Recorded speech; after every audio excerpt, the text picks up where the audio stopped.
Selamat pagi anak-anak Ibu Guru. Di pagi hari ini, kita awali pembelajaran daring pertama kita dengan bidang studi bahasa Indonesia. Nah, di pagi hari ini kita akan belajar mengenai yaitu dongeng. Nah, tahukah anak-anak Ibu Guru apa itu dongeng?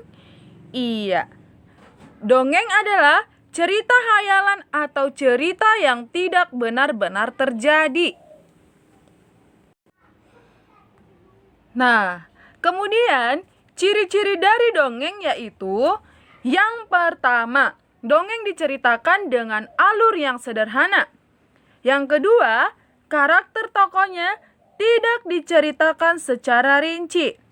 Yang ketiga, ceritanya singkat. Yang keempat, peristiwa dalam cerita merupakan hayalan atau fiksi dan tidak benar-benar terjadi. Nah, sekarang kita akan belajar mengenai unsur intrinsik dongeng. Apa saja itu, Bu Guru? Iya, unsur intrinsik adalah unsur-unsur yang terdapat dalam sebuah cerita.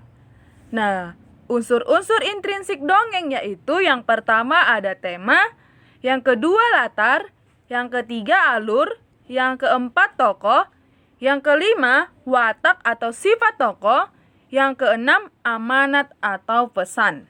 Oke, kita akan membahas satu persatu. Tema. Tema adalah ide utama yang mendasari sebuah cerita dongeng. Contoh tema dongeng ada persahabatan, keluarga, dan lain-lain. Kemudian yang kedua latar.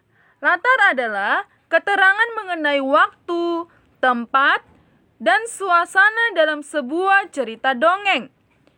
Contoh, latar waktu misalnya seperti sore hari, pagi hari, malam hari. Latar tempat seperti di sungai, di rumah, bisa juga misalnya di kebun, seperti itu ya nak. Lalu latar suasana, bisa seperti menyedihkan, menakutkan, atau mencekam. Oke, kita lanjut. Alur. Alur adalah urutan peristiwa dalam sebuah cerita dongeng atau jalannya cerita dongeng. Kemudian tokoh. Tokoh adalah para pelaku dalam sebuah dongeng. Nah, bisa itu seperti hewan, manusia, tumbuhan yang diberi nama, dan lain-lainnya. Oke, kita lanjut nak. Kemudian watak tokoh. Sifat tokoh kita sebut juga dengan watak tokoh. Nah, perlu anak-anak ibu tahu watak tokoh dibagi dalam dua, yaitu protagonis atau tokoh yang memiliki sifat yang baik, dan antagonis atau tokoh yang memiliki sifat yang jahat.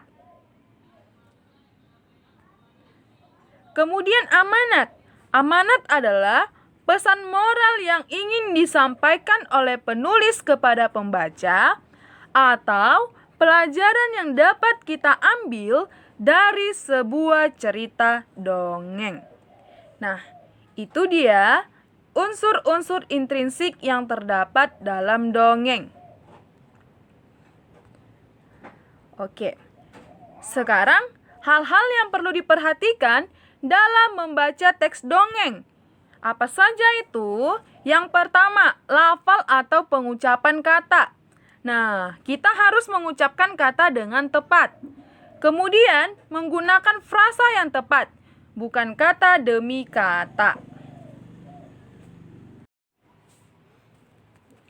Kemudian, yaitu intonasi suara. Intonasi adalah tinggi rendahnya nada kalimat. Nah, kalimat yang diakhiri dengan titik, intonasi suaranya datar. Kalimat yang diakhiri tanda tanya, intonasi suaranya menurun.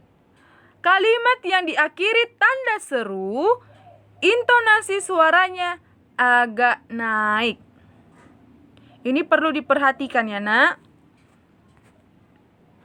Oke, kemudian yaitu ekspresi, yaitu merupakan ungkapan perasaan melalui gerak tubuh dan mimik wajah. Kemudian tanda baca. Jika saat membaca bertemu tanda koma, maka kita berhenti membaca sebentar lalu dilanjutkan kembali. Jika saat membaca bertemu tanda titik, berarti kita berhenti membaca. Kemudian dilanjutkan membaca kalimat berikutnya. Kemudian suara lantang dan dapat didengar oleh orang lain dengan jelas.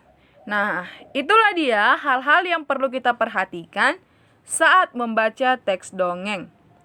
Nah, sekarang kita akan berlatih membaca dongeng Asal Mula Buah Kelapa dari buku paket kita, Nak. Tema 2, halaman 21. Mari kita buka, lalu kita baca bersama-sama. Oke, kita mulai ya, Nak. Asal mula buah kelapa. Seorang laki-laki mendaki gunung yang tinggi. Ia ingin mengunjungi penyihir sakti.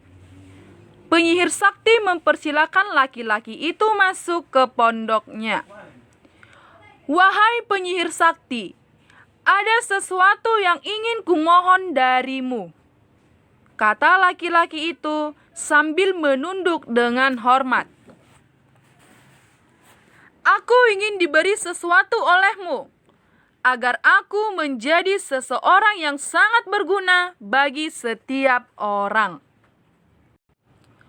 Permintaanmu cukup bagus, sahut penyihir sakti. Ia mengeluarkan sebuah kotak hijau yang kecil. Dia berkata, kau baru boleh membukanya jika kau sudah tiba di rumah. Laki-laki itu menerima kotak hijau tersebut dengan perasaan gembira. Setelah mengucapkan terima kasih, dia berjalan menuruni gunung. Di tengah perjalanan, dia tergoda untuk membuka kotak hijau itu. Ia ingin melihat apa isinya, namun ia tidak jadi membukanya. Saat ia ingat pada pesan penyihir sakti. Ketika tiba di kaki gunung, lagi-lagi dia tergoda, ingin melihat isi kotak hijau tersebut. Ia lalu membuka kotak hijau itu. Tiba-tiba laki-laki itu berubah menjadi pohon yang daunnya panjang dan buahnya besar-besar.